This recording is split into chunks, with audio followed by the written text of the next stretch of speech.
Gai zerrendako lehenengoko puntua, 2018ko maiatzaren 16an egindako bilkuraren akta irakurri eta hala badauki onestea. Konforme? Bai, bigarren puntuarekin. Hasiko gara, batzordeak eskatutako agerraldia argibideak eman ditzan Donostiako zinemaldiaren nortasun grafiko berriaz. Kultura eta hizkuntza politika sailburua, hemen dago, egunon. Eta beraz, basiko gara, Rebeka Ubera anderea, zurea txanda. Eskerrik asko, mahaiburu anderea, ongi etorria Zupiria jaunari eta bere gabinete buruari. Eskerrik asko gure agerraldiari erantzun izanagatik. Gaurkoan ezagutu nahi duguna da Donostiako zinemaldiko nortasun grafikoaren aldaketaren nondik norakoak ezagutu nahi ditugu.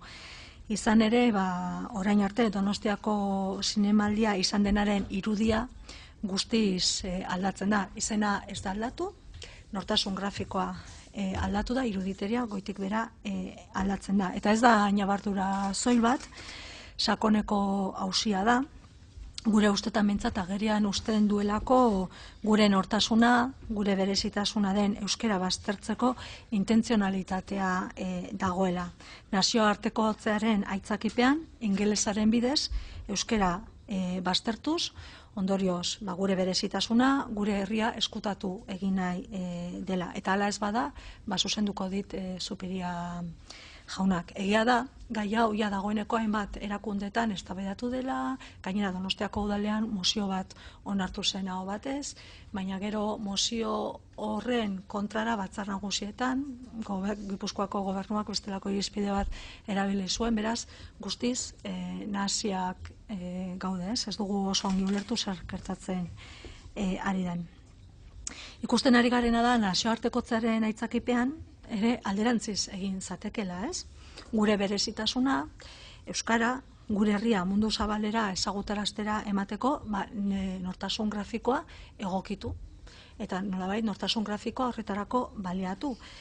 Baina zoritxarrez aspaldian ez dugu horrelakorik ikusi, eta ulertuko duzue, guk izan genezaken percepzioa edo intentzionalitatea aipatu dudan balorazioan kokatzea. Izan ere ikusten ari gara San Sebastian Region, Itzulia Basque Country, Bermeo Tuna World Capital eta beste hainbat marka ere gailentzen ari direla aspaldian.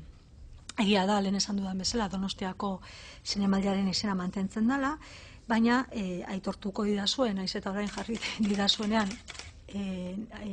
nabarmenago jarri didazuen, repasatzen baldin badituzue, bai hainbat web horritan, hainbat karteletan, agertzen den iruditeria nortasun grafikoa, benetan lupaz aurkitu behar dela Donostiako zinemaldia izena, ez?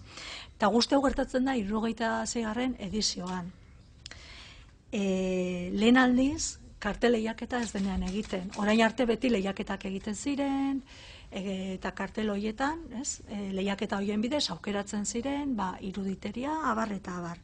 Oraingoan enkarguz eginda lehenengo aldiz. Eta ez dakiguna da, enkarguz egiterako orduan, irizpideak ezarri diren, edo ez, argitu nahiko genuke, zeren zuek Donostiako udalarekin, Gipuzkoako aldundiarekin eta Espainiako ministeritzarekin batera, parte berdinetan, sozietateko parte zarete, orduan jakin nahi duguna da, prozedura guzti hori nola eman den irizpideak egon diren, ez diren egon, behin iruditeria hau aukeratu izan ondoren ere, kontuak eskatu diren edo ez, jakin nahi dugu zuen iritzia zein den, konpartitzen duzuen, duzue konpartitzen, zergaitik, jakin nahi dugu, nork sustatu duen nortasun grafikoaren aldaketa, ea horren atzean, ez dakit argitu diezaguk zuen estrategiaren bat dagoen, intentzionalitate bat dagoen edo ez, ea pentsatzen duzuen horrelako nortasun grafikoekin, iruditeria aldaketarekin,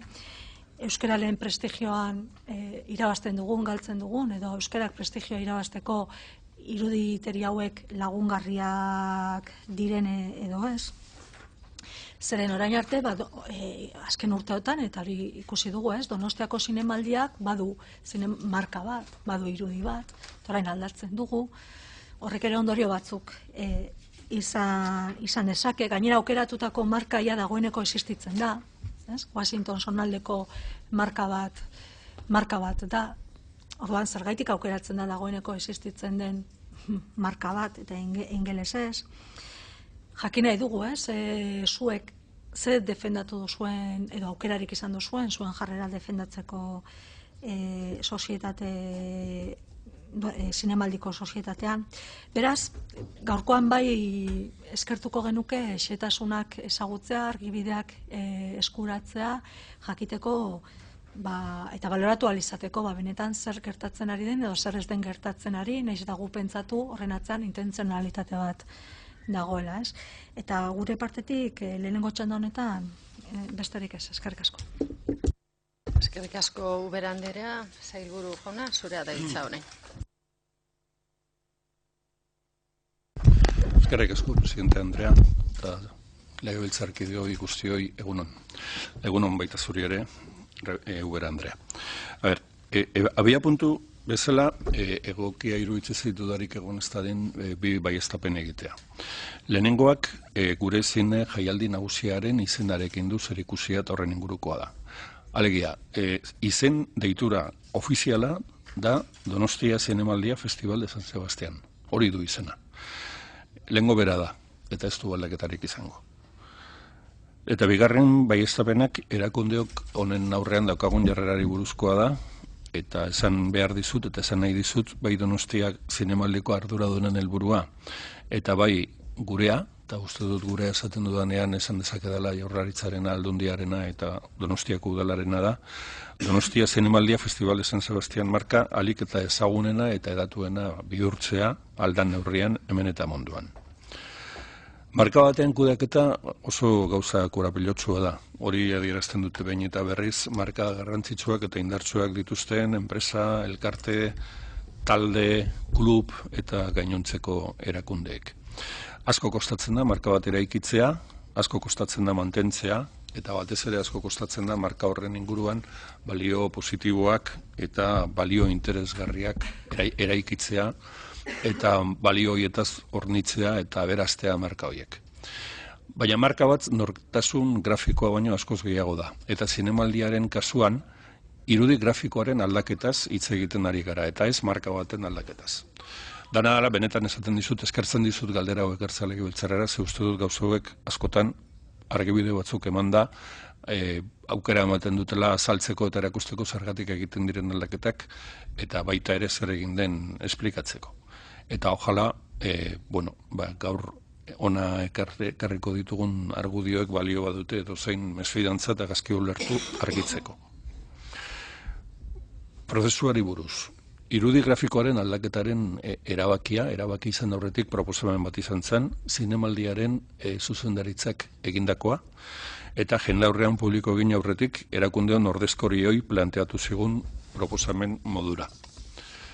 Zuzendaritzak bere kudeak eta autonomiaren barnean beharrezkoa ikuste zuen aldaketa hori egitea, eta eskatu zigun oneritzia eman genien zaiola proposamen grafiko berriari, eta proposamena ezagututa horrela egin genuen. Ez genuelako aurka jartzeko arrazoirik ikusten, eta gero benetan, zinemaldiaren kasuan beste zenbaitetan bezala, benetan sinisten dugulako erakunde eta eventu hauen buru eta zuzendari direnek izan behar duten autonomian. Eta euki behar duten askatasun esparruan bere lana egiteko. Eta, bide batez uste dut aukera hon badala, ulen esan dizudan bezala, zinemaldiko zuzendaritzak aurkeztu zizkigun arrazoiak eta argudioak ona ekartzeko.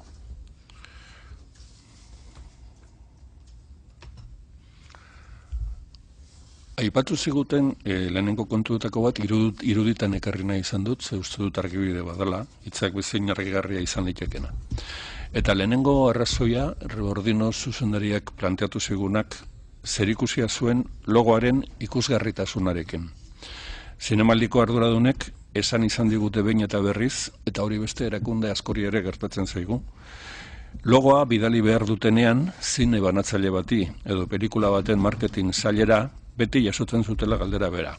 Ea ez ote zeukaten beste irudiren bat bidaletakoa etzelako behar bezala ikusten. Ekarri dizkizuedan irudi hauetan, adibidez, hau da Loreak pelikularen kartela, eta ikusten da orgoian orain arte nola agertu izan dan zinemaldiaren marka, eta zailtasuna dagoen kartelaren barruan, eta baita irudi zehatzago edo gertuagoko bat hartuta ere zer esaten ari garen da zer erakutzen nahi dugun erakusteko. Hau da Lady Macbeth pelikulan gertatutakoa. Eta hau izango litzake ariketa praktiko bat eginda, marka berriak izango lukeen ikusgarritasuna aurrekoarekin konparatuta.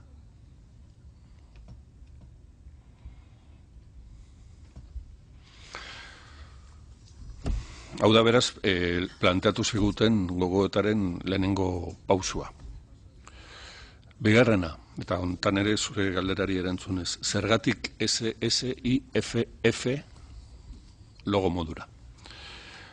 Nazioartean, hala diote zuzendaritza taldekoek, zinemaldiaren zuzendaritzan lan egiten dutenek, eta beraz urte osoan zehar munduko beste erakunde batzuekin harremana dutenek, esaten dute horrela dela ezaguna Donostiako zinemaldia. San Sebastian International Film Festival, hemendik kanpora. Bai prentsan, bai beste gehialdi batzuetan, eta baita salmenta konpainietan ere, edo baita ere Cannes eta Berlin bezalako jaialdietan. Aurrera begira, eta egiten ditugun, kudeaketa organoek izaten ditugun bilera guztietan egiten da jarraipen bat, ze helburu zauden, ze mailatan bete diren, zeintzuk izan litezken datozen aldietarako erronka berriak. Zinemaldiaren azken bileretan datorren urteetarako helburu bezala ipini dugun kontuetako bat izan da nazioarteko presentzia eta posizioa indartzea eta hobetzea. Ikusten da beharrezkoa dela nazioarteko hedabide gehiago ekartzea eta erakartzea Donostiko zinemaldira, nazioarteko kazitare gehiago ekarri eta erakartzea Donostiko zinemaldera, zinemaldi honek presentzia handiagoa izan dezan nazioarteko hedabideetan, bere izena eta oihartzunaz zabaltzeko helburuarekin. Eta zinemaldiaren arduradunek pentsatzen dute irudi aldaketa hau lagungarri izan litekela ikusgarritasun horren bilakaeran. SSIFF marka ez, logoa gainera, azken urte hauetan erabilia izan da sare sozialetan eta posta elektronikoan. Esan dudan bezala, ez da izen aldaketa bat, logo aldaketa bat baizik. Eta logo aldaketa horretan mantentzen dira oinarrizko elementuak, naiz eta irudi ezberdina izan, hala nola, kontxa edo oskola, eta orain arteko karteleria guztian da dokumentazio guztian erabili izan diren 3 izenak. Beraz, ez da ezeren ordezko. Irudi aldaketa bat baino ez da. Ez dago izen berririk. Eta irudi berriak beste gauza guztiak bezala denbora bat beharko du, asmatu den edo ez jakiteko. Denborak eta erabilerak esango digute, erabakia egokia izan den edo ez. Aurreko irudia 11 urtez mantendu da, eta 11 urteko gogoeta baten ondorio izan da, irudi aldaketa egitea. Beraz, ikusiko da, funtzionatzen duen edo ez, eta datozen urteetarako ezarri diren helburuekin, batez ere nazioartekotzearekin, zerikusia duten helburuekin, lortzen den edo ez. Eta gero, dudak argitze aldera, ariketa grafiko bat eskatu diet zinemaldiko lankidei, nolabait zinemaldiaren ikurden elementu baten inguruan. Donostiako hirian eta zinemaldiaren egunetan jaialdiak dauzkan erakuslerik garrantzitsuenak, kartelez betetako panelak eta kurtsalaren eraikuntza bera izan ohi dira. Eta zinemaldiko lankidei eskatu diet irudika dezatela nola ikuskatuko litzatekeen edo nola ikuskatuko diren kurtsaleko hormak datorren irailean egingo den 76. Zinemaldian. Eta irudietan daukazuen hau da emaitza. Orduan, dana da jakina eztabaidagarri eta danaren inguruan edukileizke iritzi ezberdinak. Nik nire iritzia eman behar dut esango dute, erabaki hartu dutenen iritzia dela, irudietan erakutsi dugun hau, eta ez dut ikusten motiburi dagoenik ez gaizki ulerturako eta ez mesfidantzarako ere. Eskerrik asko.